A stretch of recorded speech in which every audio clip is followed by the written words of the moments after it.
महाराष्ट्र में स्थानीय निकाय के चुनावों को लेकर उठापटक शुरू हो चुकी है। जैसे ही मॉनसून खत्म होगा, सितंबर के आखिर में या अक्टूबर में महाराष्ट्र की तमाम महानगर पालिकाओं के चुनाव, जो कि बीते 3-4 सालों से अटके पड़े थे, वो होने जा रहे हैं। दरअसल सुप्रीम कोर्ट ने आदेश दिया है कि अगले 4 महीनों के भीतर जो लंबित चुनाव हैं उन्हें कराया जाए। और जिन महानगर पालिकाओं के चुनाव लंबित हैं उनमें महाराष्ट्र के कई बड़े शहरों की महानगर पालिकाएं हैं, जैसे मुंबई महानगर पालिका यानी कि बीएमसी है, नासिक की महानगर पालिका है, पुणे की महानगर पालिका है, नागपुर की महानगर पालिका है, छत्रपति संभाजीनगर की महानगर पालिका है। और इन तमाम महानगर पालिकाओं के चुनाव होने हैं। अब सवाल ये है, जिस बात को लेकर सस्पेंस है कि लोकसभा और विधानसभा के चुनाव 2 गठबंधनों के बीच में टकराव थे महाराष्ट्र में। एक तरफ थी महायुति और दूसरी तरफ महाविकास आघाड़ी। महायुति में बीजेपी थी, एकनाथ शिंदे वाली शिवसेना थी और अजीत पवार वाली एनसीपी थी। महाविकास आघाड़ी में उद्धव ठाकरे वाली शिवसेना, कांग्रेस और शरद पवार वाली एनसीपी थी। सवाल इस बात को लेकर है कि क्या जो स्थानीय निकाय के चुनाव होंगे वो भी गठबंधन के तौर पर ये पार्टियां लड़ेंगी या फिर ये सभी स्वतंत्र रूप से चुनाव लड़ेंगी। यानी कि जो पार्टियां बीते चुनावों में एक दूसरे के साथ गठबंधन में थी, वो क्या स्थानीय निकाय के चुनाव में एक दूसरे के खिलाफ भी अपने उम्मीदवार उतारेंगी। अगर महायुति की बात करें तो कुछ ऐसा ही लगता है। दरअसल केंद्रीय गृह मंत्री और बीजेपी के नेता अमित शाह हाल ही में महाराष्ट्र के दौरे पर आए और इस दौरे के दौरान उन्होंने अपनी पार्टी के पदाधिकारियों और कार्यकर्ताओं से बातचीत की।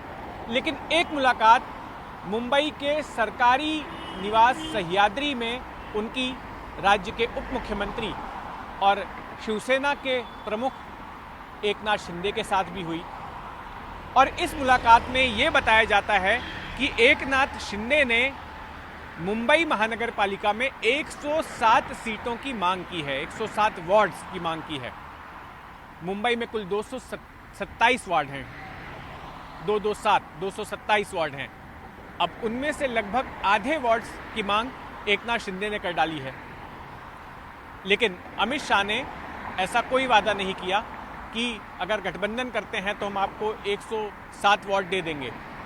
उल्टा ये जानकारी आ रही है कि उन्होंने ये कहा बैठक के दौरान कि इस संभावना पर गौर किया जाए कि क्या महाराष्ट्र में गठबंधन के बिना स्वतंत्र रूप से ये तमाम पार्टियां चुनाव लड़ सकती हैं। यानी कि ये जो तीनों बड़ी पार्टियां हैं, क्या वो इंडिपेंडेंटली चुनाव लड़ सकती हैं। खास करके जो बड़े शहरों की महानगर पालिकाएं हैं, मुंबई, पुणे, नासिक, इन जैसे शहरों की जो महानगर पालिकाएं हैं, क्या यहाँ पर इंडिपेंडेंटली ये तमाम पार्टियां चुनाव लड़ सकती हैं।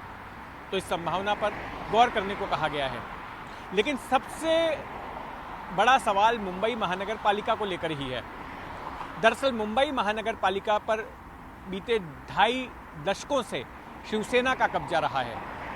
हालांकि शिवसेना की सत्ता 2017 में उखड़ने वाली थी, जब शिवसेना को चुनाव में 84 सीटें मिली और बीजेपी, जिसने कि अलग होकर चुनाव लड़ा था, उसे 82 सीटें मिली थी, यानी कि सिर्फ 2 सीटें कम। अगर बीजेपी चाहती तो राज ठाकरे की पार्टी के जो 7 पार्षद थे, जिन्हें मुंबई में नगर सेवक कहा जाता है, उन्हें लेकर अपना मेयर बना सकती थी। लेकिन तब के मुख्यमंत्री, जो अभी भी मुख्यमंत्री हैं, देवेंद्र फडणवीस, उन्हें लगा कि 2019 के विधानसभा और लोकसभा चुनाव साथ लड़ने हैं, तो ऐसे में शिवसेना को नाराज नहीं करना चाहिए। और फिर उन्होंने उद्धव ठाकरे को ही मुंबई में अपना महापौर बिठाने के लिए जो है अपनी इजाज़त दे दी। यानी कि उन्होंने जिद नहीं की कि वे दूसरी पार्टियों के नगर सेवकों की मदद लेकर मुंबई में अपना मेयर बिठाए। लेकिन अब शिवसेना 2 फाड़ हो चुकी है। एक शिवसेना महाविकास आघाड़ी का हिस्सा है और दूसरी शिवसेना महायुति में है। लेकिन यही सवाल है कि क्या बीजेपी इस शिवसेना के लिए सीटें छोड़ेगी, क्योंकि इस बार बीजेपी ने टारगेट रखा है कि मुंबई महानगर पालिका पर बीएमसी में उसका ही मेयर होना चाहिए। आने वाले चंद दिनों में बैठकों का दौर होगा और तब स्थिति साफ हो पाएगी। हो सकता है कि अगर चुनाव पूर्व गठबंधन नहीं होता है तो चुनाव के बाद शिवसेना और बीजेपी में गठबंधन हो जाए। अब रही बात तीसरी पार्टी यानी कि अजीत पवार वाली एनसीपी की, तो अजीत पवार वाली एनसीपी का मुंबई में कोई खास जो है प्रेजेंस, उसकी मौजूदगी नहीं है। हाँ, पुणे में है, दूसरे शहरों में है, ग्रामीण इलाकों में है, तो वहाँ भी देखना होगा कि बीजेपी के साथ किस तरह की व्यवस्था उसकी होती है। जितेंद्र दीक्षित, एनडीटीवी, मुंबई।